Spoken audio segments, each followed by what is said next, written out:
Bonjour, alors aujourd'hui on va voir un exercice sur la théorie des graphes. Alors c'est sur les graphes colorés, avec une petite modification de la notion de graphe coloré. On va en voir toutes les définitions évidemment. De toute façon, c'est ça qui est bien avec les graphes, hein, c'est que c'est un peu comme... ça fait penser un peu à la théorie des nombres. Les énoncés peuvent être partagés par le plus grand nombre, un peu comme la théorie des nombres, mais en même temps, bah, les conjectures sont souvent très difficiles. Hein. Bah oui, le théorème des quatre couleurs ou des choses comme ça, c'est vraiment difficile à montrer, on le sait, alors que tout le monde peut le comprendre. Bien, on reviendra dessus.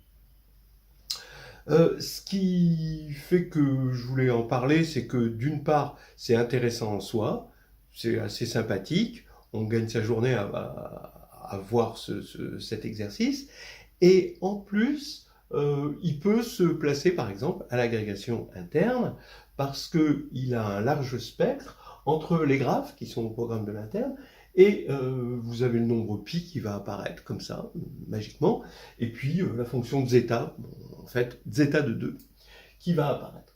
Donc bref, du gai savoir, mais utile au concours quand même.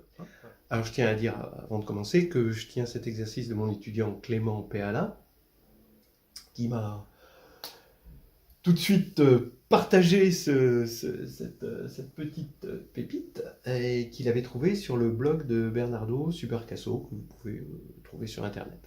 Voilà, on y va, on commence.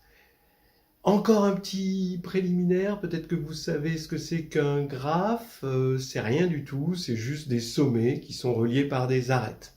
L'ensemble des sommets, on les appelle S, l'ensemble des arêtes, généralement, on les appelle A, sauf si on est en anglais, on l'appelle V comme vertex, etc. Bref, le problème de la coloration des graphes provient au départ des cartes, qu'elles soient planaires, qu'elles soient sphériques, des cartes géographiques. Hein, et on va commencer comme ça. Alors vous avez par exemple une carte et vous avez des pays, et ici que j'ai appelé A, B, C, D, E, F. Et évidemment, quand on va colorier la carte, il ne faut pas que deux pays limitrophes soient de même couleur. Donc, on essaie de mettre des couleurs. Ici, A, je l'ai fait en vert. B, qui est limitrophe à H, ben, je ne pouvais pas utiliser le vert, donc j'ai mis du bleu. C, qui est limitrophe à A et B, je ne pouvais pas utiliser le vert ni le bleu, donc j'ai mis du rouge. E, qui n'est pas connecté à B, ben, je pouvais le mettre en bleu. Et D, du coup, je l'ai mis en noir. Voilà. Maintenant, F, ben, je peux le mettre en vert parce qu'il n'est pas limitrophe à A. Mais par contre, je n'aurais pas pu le mettre là, là et là. Alors, j'ai dû utiliser combien de couleurs? 4 couleurs. Alors, ça correspond à un théorème qui dit que sur une planisphère, il y a un théorème des 4 couleurs. En revanche, ça dépend de la topologie du lieu, c'est-à-dire si vous êtes sur une sphère, alors là, il faut 5 couleurs. Si vous êtes sur un tore, il en faut 6, etc. Là, est-ce que j'ai optimisé? Alors, on cherche toujours une optimisation. Peut-être pas, parce que si j'avais pris pour E du rouge, alors pour D, j'aurais pu prendre du bleu. Voilà. Et là, pour cette carte-là, j'aurais pu optimiser, puis utiliser uniquement 3 couleurs. Voilà. Bon, je ne sais pas si ça vous amuse, mais je trouve ça assez sympathique. Alors maintenant, le lien avec les graphes, c'est qu'on peut schématiser cette carte comme un graphe. Donc, les pays sont les sommets du graphe, et puis les frontières sont données par des arêtes. Voilà. Donc, en gros, je dois colorer le graphe, c'est-à-dire on prend l'ensemble des sommets. Ici, c'est A, B, C, D, E, F. Et je dois donner des couleurs. Là, les couleurs, c'est vert, bleu, rouge. De sorte à ce que si deux éléments ont la même couleur, donc ici j'appelle ça phi. Si phi de S est égal à phi de S', donc deux sommets ont la même couleur, alors ils ne sont pas reliés par une arête. C'est-à-dire que la distance de S à S' est, alors bien sûr j'ai pris S et S' différents, la distance de S à S' est strictement supérieure à 1. Voilà. Alors, qu'est-ce que c'est que la distance sur un graphe? C'est le nombre, la distance entre deux sommets du graphe, c'est le nombre minimal d'arêtes qu'il faut parcourir pour aller de l'un à l'autre. D'accord? Par exemple, la distance de A à C, c'est 1, mais la distance de A à F, c'est 2. Même si on peut faire par 3, le minimum, ce sera 2. Voilà donc tout ce qu'il faut savoir sur les graphes. Vous voyez, c'est toujours ce que je vous dis, quoi. C'est comme la théorie des nombres. Vous n'avez rien du tout comme bagage pour comprendre les énoncés. Hein. Par exemple, pour comprendre, je sais pas, la conjecture de Syracuse, ou la conjecture de Goldbach, ou le théorème de Fermat, bon, tout le monde peut le comprendre. En revanche, pour démontrer les choses, voilà. Certains appellent ça le jardin des délices, en référence au tableau célèbre de Jérôme Bosch, pour montrer un peu l'écart qu'il y a entre le paradis des conjectures et l'enfer de ce qu'il faut pour les démontrer. Mais cet exercice, c'est quand même que du bonheur, et allons-y enfin, et on va regarder, on est prêt pour au moins lire l'énoncé. Soit j'ai un graphe, donc tac, K. Alors cette fois-ci, les couleurs, ça ne va pas être des couleurs, ça va être des nombres, et des nombres strictement positifs. Hein. Donc K, l'ensemble des couleurs, qui est ici, hein, c'est n étoiles. Voilà. Alors ce qu'on va appeler une coloration, mais une coloration cette fois-ci à distance, là c'était juste une coloration. Alors c'est une mauvaise traduction de distance coloring en anglais. C'est une traduction Google. Bon, si vous avez mieux, vous me le dites. Une coloration à distance de G, donc du graphe G, avec des sommets et des arêtes, c'est une application phi de S dans K, voilà, comme ici, telle que si S est différent de S', donc comme ici, sont deux sommets, avec phi de S égale phi de S', comme ici, et on va dire que phi de S et phi de S', c'est C, donc c'est un nombre, voilà. Alors la distance entre S et S' est strictement supérieure à C. Alors vous voyez que si vous posez C égale 1, vous retrouvez l'ancienne définition de la coloration d'un graphe, c'est celle qui donne le nombre chromatique du graphe, hein, qui est un joli invariant du graphe par isomorphisme. Maintenant, c'est un peu plus compliqué, mais ça demande que les couleurs soient des nombres. Voilà. Ok, qu'on est ordonné, en quelque sorte, totalement, ces couleurs. Et la distance, hein, c'est toujours la distance dans le graphe, donc c'est le plus petit nombre d'arêtes qu'il faut parcourir, hein, le chemin d'arêtes qu'il faut parcourir pour aller d'un sommet à l'autre. Évidemment, on voit facilement que c'est une distance.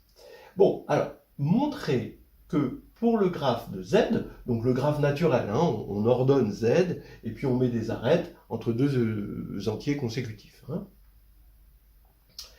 Alors, pour le graphe de Z naturel, il faut au moins 3 éléments de K, donc il faut que K soit de cardinal plus grand que 3 pour le colorer à distance.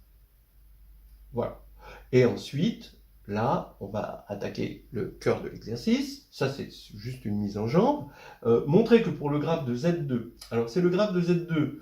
Alors Z2, hein, d'accord, c'est ce réseau-là, hein, infini, là, comme ça, là, partout.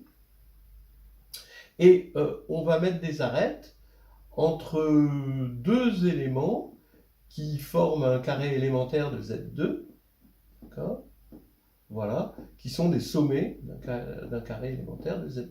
Voilà. Donc ça va nous donner ça comme arête. Hein. Voilà. Alors, ici, il faut montrer que pour ce graphe, on est obligé d'avoir K infini. On ne peut pas colorer ce graphe à distance avec un nombre fini de couleurs. Voilà. Bon, je vous laisse réfléchir, hein, et puis on reprend avec la solution. Bon, celui-ci est un petit peu astucieux, et c'est bien de commencer par lui, hein, quand même. Alors, on va regarder le petit exercice préliminaire de mise en jambe. Ici, on a ce graphe-là. On va mettre un 1, par exemple, là. Donc, ça veut dire que ici, je ne peux pas mettre un 1, parce qu'il faut une distance au moins de 2 entre 2, 1. Voilà. Donc, je peux mettre un 1 là. Et dans ce cas-là, ici, il faut que je mette autre chose. Bon, alors, tant qu'à faire, je vais mettre 2. Voilà. Maintenant, ici, je ne peux pas mettre 2, mais je ne peux pas mettre 1 non plus. Donc, je vois que ici, je suis obligé de mettre 3. D'accord? Je vais essayer de dire que pour 3 éléments, ça marche. C'est-à-dire, je vais prendre 1, 2, 3. Alors, 1, 2, 1, 3. Ben là, je peux mettre 1. Et puis après, je peux remettre... Je ne vais pas mettre 3 ici. Mais par contre, je peux mettre 2. Ça y est. 2, j'aurais pu déjà le mettre ici, mais je vais le mettre là, et puis ensuite je mets 1, ensuite je mets 3, et là je vois que il faut que 2, 3 soient à une distance au moins de 4. Donc 1, 2, 3, 4, donc là c'est bon. Et ensuite, j'ai ma période, d'accord, vous voyez, voilà ma période, et je l'ai colorée avec 3. Maintenant, il faut montrer que je ne peux pas le colorer avec 2 éléments. Et ça, je ne l'ai pas démontré rigoureusement. Donc, je vais le démontrer vraiment rigoureusement. Je suppose que je l'ai coloré avec 2 éléments. Je vais pour l'instant supposer que mon ensemble K, qui est à 2 éléments, c'est 1, 2. On verra après pour les autres cas, ce sera assez facile. Donc, je vais regarder, je suppose que Z est entièrement coloré, et je vais prendre 6 éléments consécutifs. Pourquoi 6 ? Parce que c'est 1 plus 1, donc la distance minimale entre 2 et 1, fois 2 plus 1. Voilà. Alors, vous allez voir, c'est-à-dire que ici, je vais subdiviser ici en sous-graphes, là, ici, de sorte à ce que ici, je ne peux pas avoir 2, 1. Là, je ne peux pas avoir 2, 1. Là, je ne peux pas avoir 2, 1. Donc, comme j'ai 3 sous-graphes, le nombre de 1, par le principe des tiroirs, si vous voulez, je vais l'appeler N1, il est forcément inférieur à 3. Voilà. Maintenant, le nombre de 2, ici, j'ai subdivisé ma partie à 6 éléments consécutifs en 2 sous-graphes de 3, et je sais que je ne peux pas avoir 2 colorations de type 2 dans un sous-graphe, d'accord ? Parce qu'ils sont tous distants de moins de 2. Or, 2 doivent être distants au moins de 3. Donc ici, je vais avoir le nombre de 2 qui va être inférieur ou égal à 2. Donc ça veut dire qu'on a 3 plus 2 ici. Au maximum, si je ne peux colorer qu'avec des 1 et des 2, je vais avoir 3 plus 2, et c'est strictement inférieur à 6. Et donc, bon, c'est pas possible, parce que là, j'avais 6 éléments. Donc en fait, si on doit regarder l'inégalité, c'est 1 demi plus 1 tiers strictement inférieur à 1. En fait, 5 sixièmes est strictement inférieur à 1. C'est pour ça. Alors maintenant, évidemment, si je prends A strictement inférieur à B, 2 autres couleurs, j'aurais qu'à faire la même chose avec A plus 1 facteur de B plus 1 éléments consécutifs, subdiviser. Je fais ça pour avoir de la divisibilité, hein, d'accord ? Pour avoir de la divisibilité. C'est pour ça que je me ramène à ça. Puisque Z est infini, je peux toujours prendre un grand nombre d'éléments consécutifs. Et je vais tomber sur le problème que 1 sur A plus 1 plus 1 sur B plus 1 est strictement inférieur à 1. Voilà, exactement comme ici. Ce qui fait que je ne peux pas, normalement il aurait fallu que ce soit égal à 1 pour pouvoir remplir Et là, c'est pas le cas. Bon, voilà, maintenant qu'on s'est familiarisé avec le toy modèle, eh ben, on va pouvoir passer au vrai problème. On va montrer que pour ce graphe Z2, eh bien, il faut K infini. Alors, regardez ce qui se passe déjà. On va déjà montrer que pour deux couleurs, et on va prendre évidemment 1 et 2, c'est pas possible.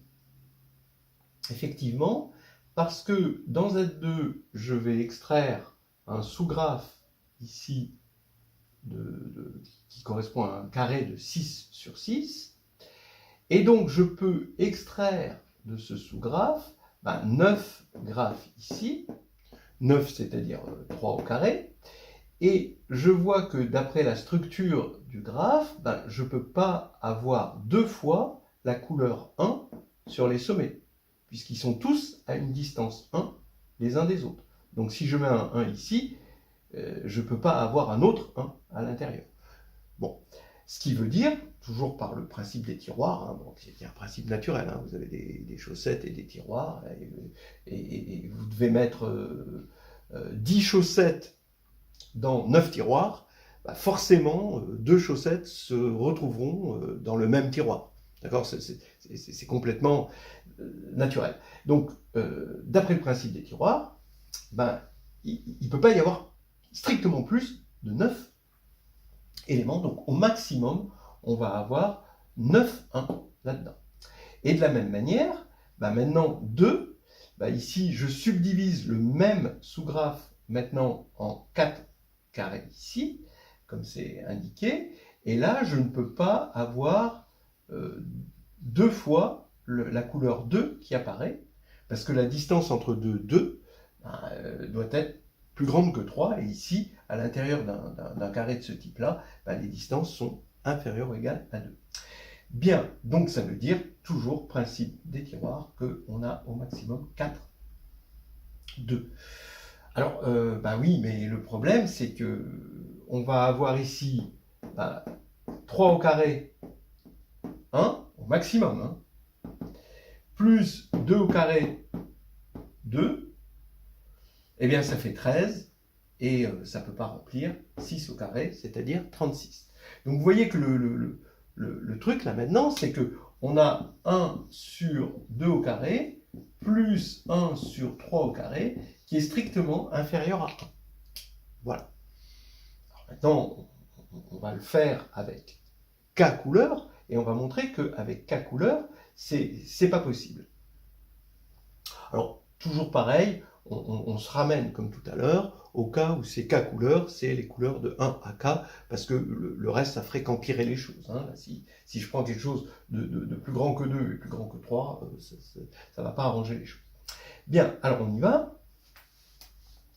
On va prendre maintenant, donc ici, pourquoi j'avais pris un carré de 6 sur 6 pour être multiple à la fois, parce que 6 est à la fois multiple de 2 et de 3. Donc je prends un multiple de tous les i plus 1 pour i allant de 1 à k. Donc, quitte à prendre, finalement, bon, je pourrais prendre le PPCM, là je vais prendre carrément factoriel. Donc factoriel k plus 1. Et donc si je prends une couleur T, eh bien la distance minimale entre deux couleurs T, ça va être T plus 1. Et je suis sûr que T plus 1 divise factoriel k plus 1, parce que T, il va de 1 à k. Donc, que représente MT? En fait, plutôt, que représente MT au carré? MT au carré, ça va être le nombre de carrés qu'on va obtenir ici, tel que chaque carré ne peut pas contenir plus de 2 sommets de couleur T. Exactement comme ce qu'on a fait précédemment. Donc finalement, j'appelle NI le nombre de sommets de couleur I dans mon carré. Ici, ce carré-là. Eh bien, d'après le principe des tiroirs, NI est inférieur à NI carré, comme on a vu tout à l'heure. Donc je fais la somme des NI carrés, c'est supérieur ou égal à la somme des NI, mais la somme des NI, normalement, on devrait tout recouvrir, puisqu'on a réussi à tout colorer, et de 1 à k, donc on devrait recouvrir le carré. Donc cette somme des NI, ça fait factoriel k plus 1 au carré. Bien. Maintenant, bah, ça veut dire que la somme de i égale 1 à k de 1 sur i plus 1 carré est supérieure ou égale à 1. Qu'est-ce que j'ai fait? J'ai simplement divisé par factoriel k plus 1 au carré et j'ai appliqué cette formule. Voilà. Bah, vous voyez que c'est la généralisation de ce qu'on avait ici, sauf qu'on a utilisé plus de couleurs. Voilà. Je fais un petit changement de variable, c'est-à-dire que je vais prendre 1 sur i au carré, ici, mais i va de 2 à k plus 1. Et ça, bah, c'est strictement inférieur à somme de i supérieure à 2, donc je fais tendre k vers l'infini, et évidemment, comme c'est une série positive, bon, bah, on va voir ça. Je prends tous les i supérieurs à 2, et là, je reconnais bah, la série de Riemann, hein, mais bon, tronquée, c'est-à-dire il manque le terme 1. Donc c'est zeta de 2, le 2 étant cet exposant-là. Donc c'est zeta de 2 moins 1, donc ça on sait le calculer. J'ai fait une vidéo d'ailleurs récente avec 5 façons, mes 5 façons préférées de calculer zeta de 2, vous pouvez la regarder. Et on va avoir zeta de 2 égale pi 2 sur 6, donc ça ce serait strictement, donc on le fait par absurde, hein, ce serait strictement plus petit que pi 2 sur 6 moins 1. Or, on a vu que ça c'était supérieur ou égal à 1. Donc ça voudrait dire que pi 2 sur 6 serait supérieur ou égal à 2, donc pi 2 supérieur ou égal à 12, et non, c'est faux, parce que pi 2 est strictement inférieur à 12, c'était l'absurde.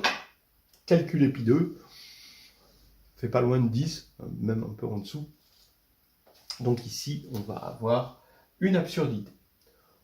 Voilà, donc on ne peut pas colorer, il faut k infini pour colorer ce graphe avec une distance, coloration à distance, mauvaise traduction. Voilà, alors j'aime bien, j'aime toujours dans ces exercices où on a a priori pas appelé le nombre pi et tout d'un coup il surgit, pi surgit comme un vieux fantôme du passé, hein, comme un dieu ancien sorti du sable.